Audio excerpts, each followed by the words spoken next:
Hello everyone, it's great to be with you here today, and I'm going to talk about really my favorite topic, which is customer experience. And I'm going to use the frame of how emotion plays a critical part in creating CX. Sitecore has been talking about emotional connections and customer experience for quite some time now, and honestly, I didn't think this topic could get any more important than it has been for the last several years, but it absolutely has. And over the last couple of months, as we've all had to navigate the pandemic, we've seen that customer experience and digital has become really the primary way that we're connecting with our customers. And so it's moved even more so to the top of everyone's critical priority list. So let's take a step back and take a look at how we got where we are today with customer experience. So for starters, we're obviously all connected now. There are about 4.5 billion people who are digitally connected today. And it's not just people that are connected, things are connected too. There are going to be 20 billion things connected to the internet by 2021, which is just next year and can't get here quickly enough, honestly. In the last few months, digital has been the primary and often only way that we've been able to connect with our customers, with our families even. And as in-person opportunities to really go out into the world have shut down, digital has moved to the forefront. And with all the people and the things that are connected now, experience has really become its own economy. And if you look at the companies that are listed on this screen, all of them are experience focused in their own way. They've kind of taken the way that they want to do business with a customer and the experience that they want to create, and they've put that right at the center of their business. And it's probably no coincidence that many of those companies, all of them in fact, have also done very well during the pandemic because they had the digital and the customer focus down. 74% of customers now say that they prioritize experiences over products. And millennials have taken all of this even further. To them, experiences just matter a lot more than physical things do. They cite experiences and relationships as the most important things in their lives. In fact, 78% of millennials say that they'd rather spend money on an experience than on a material thing. And the data actually backs up these choices that the millennials are making.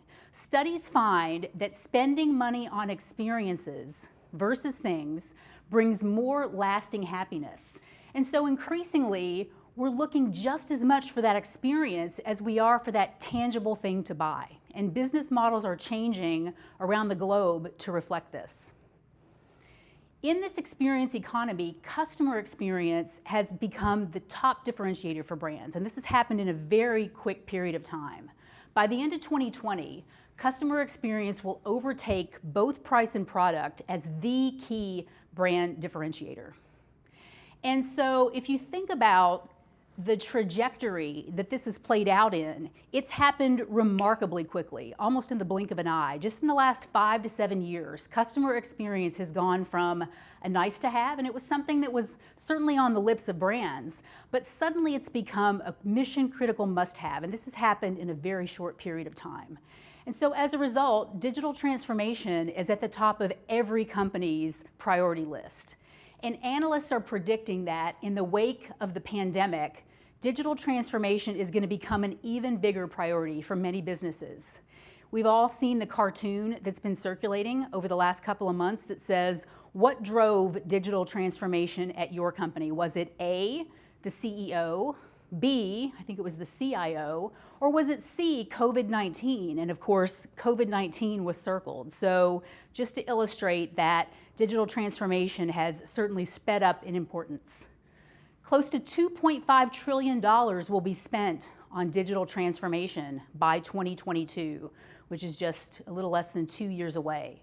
So clearly, digital transformation has long been a top priority, but as we all know, it's also a multi-year journey to get there.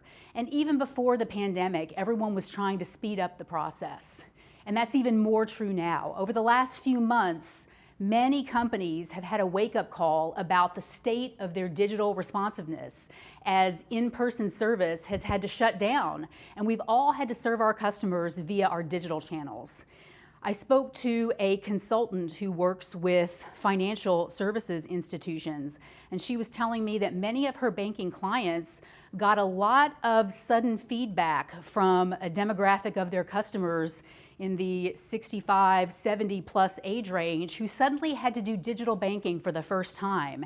And they weren't necessarily thrilled by the experience they had on the website. So there was a lot of feedback and a lot of wake-up calls, certainly in the banking industry. And in fact, since March, digital banking has increased by 41%. And it's not just banking, online grocery has doubled. So that was clearly a lot of customers that were suddenly expecting to have groceries delivered. And as we know, because we all were trying to order groceries and have them delivered, the grocers initially struggled a bit to keep up with the demand.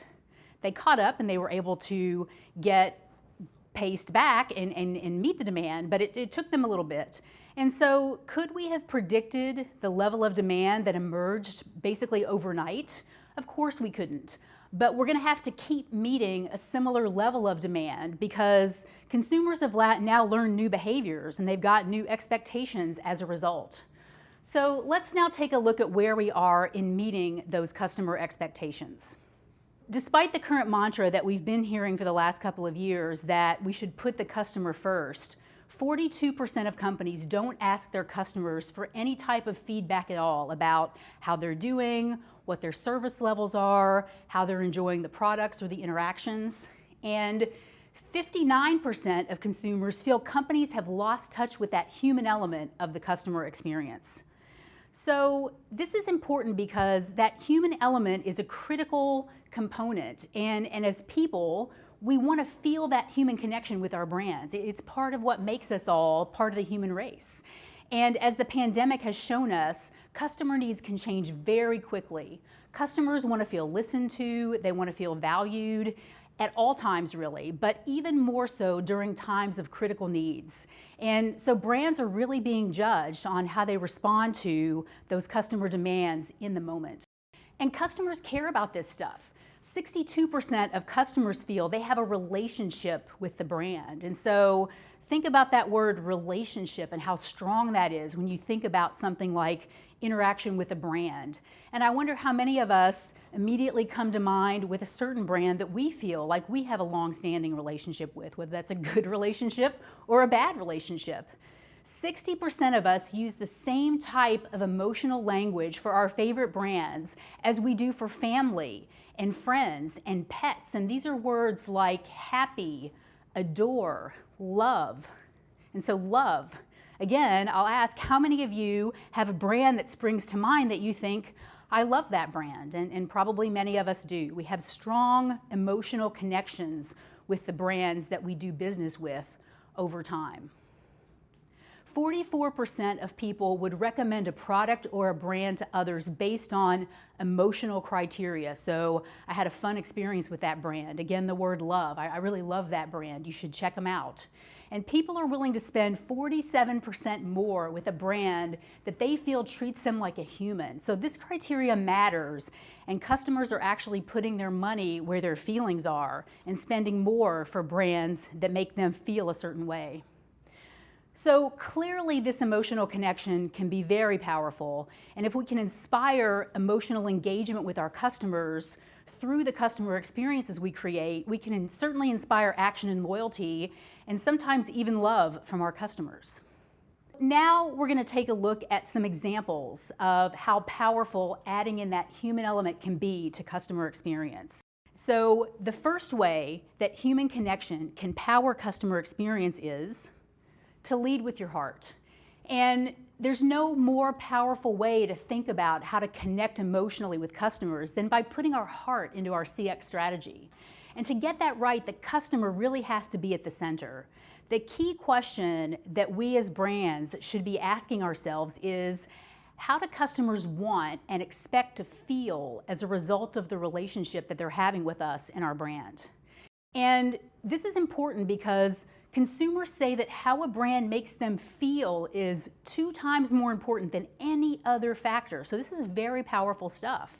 And in our current environment, our feelings are only even more heightened than they usually are. So this is even more important when thinking about the interactions that we want to provide with customers. So the second way that human connection can power customer experience is to create empathy, not content. And if one word has come to the forefront during the pandemic, it has to be the word empathy. Every customer that I've talked to, every industry analyst that I've talked to, every consultant that I've talked to, every marketer that I've talked to says that empathy is something that brands are really thinking a lot about right now. And understanding how our customers are feeling and what they might need at any moment is important, but it's even more important right now because moment by moment things are changing so quickly. And so creating content to be able to meet those needs in the moment and show that you understand how customers are feeling is the foundation of a successful customer experience. So how should we be thinking about content strategy right now that really leads with that empathy that we're all craving? To check in on this, Sitecore recently co-sponsored some research with the Content Marketing Institute. So let's take a look at what we found out. So the good news is that 78% say they take a strategic approach to content development. So that's good. They're taking a step back. They're thinking about what their strategy is and who their audiences are that they're trying to reach. Kind of, check one. However, 76% say they're only minimally to moderately successful with that strategy. So if you go back to those emotional connections with customers, half of the respondents say that they feel like their inability to be able to connect with the customer and understand what's important to them emotionally is the top factor that's impacting their content strategy success. So what do you do with that information? You know that you need to connect with your customer. You don't feel like your content strategy is setting you up to do it. So how do you move forward? Well, to answer that, we took a look at the 24% who say that they are having success with their content strategy. And they're thinking about things a little bit differently than some of the other companies that we surveyed. 84% think that the right content is a way to build loyalty with customers. So from the very beginning, they're thinking about what do we want to set out to our customers that's going to inspire them to be loyal and know that we've got their back. And then 88% prioritize the wants and needs and express desires of the customer over the organization's product or sales message. And so this can be very hard to do because most of us are for-profit companies, we're trying to sell products, but to take a step back and think about it from the customer point of view and put the product literature in the back seat to develop that relationship with the customer will set you up for much more long-standing success going forward. And last but not least, the third way that human emotion can power customer experience is to be more human with AI. So it's an interesting phrase, be more human with AI. And what do I mean by that? And what I mean is that when you think about artificial intelligence and everything that we've heard over many, many years, the promise has been very exciting. And it is finally moving into the mainstream. But there's always this undercurrent, it seems, of is AI going to take over our jobs? And every few months we see an article talking about this in the press. And it's just not true. The answer is no. AI is not going to take over our jobs. In fact, artificial intelligence is going to help create more jobs, and it already is. If you look at Gartner research, AI implementations have grown about 270% in the last 4 years. But what does that mean for jobs? Well, according to Forbes, AI is expected to create 133 million jobs by 2022, and in that same time frame, it's expected to displace about 75 million jobs. So clearly a lot more jobs being created, a lot more opportunities are being created by AI. And an interesting stat as well is that Gartner says that by 2022, our personal devices will actually know more about our emotional feelings and our state that day than our family will.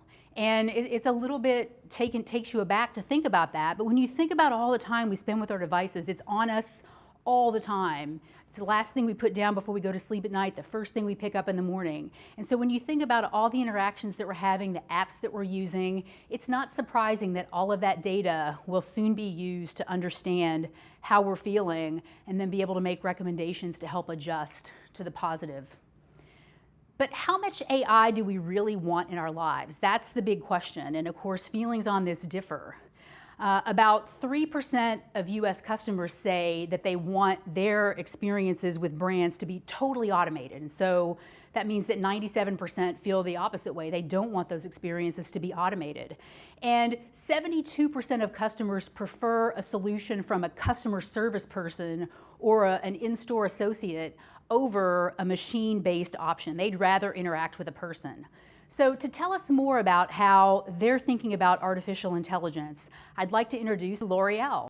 And certainly L'Oreal is a brand that really needs no introduction.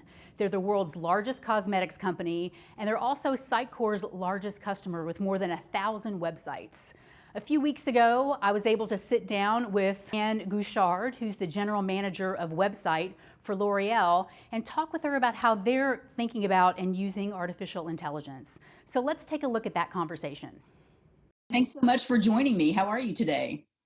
I'm fine, very glad to be with you today on this very special time, COVID time, but very happy to be with you today.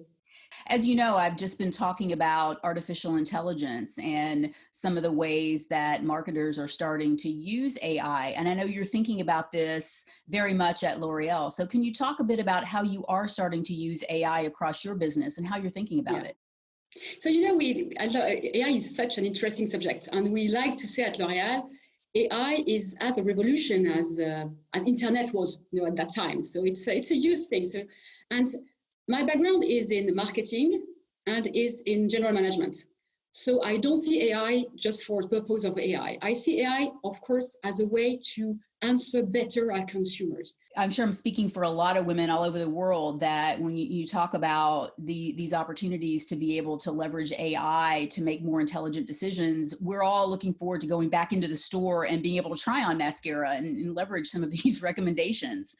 And I also think that from a marketing perspective, when you think about applying AI and leveraging all the data that we have about our customers to be able to give that better experience, there's such rich opportunity here. And I know L'Oreal is, as always, thinking about this in very innovative ways. Can you share some of those with our audience?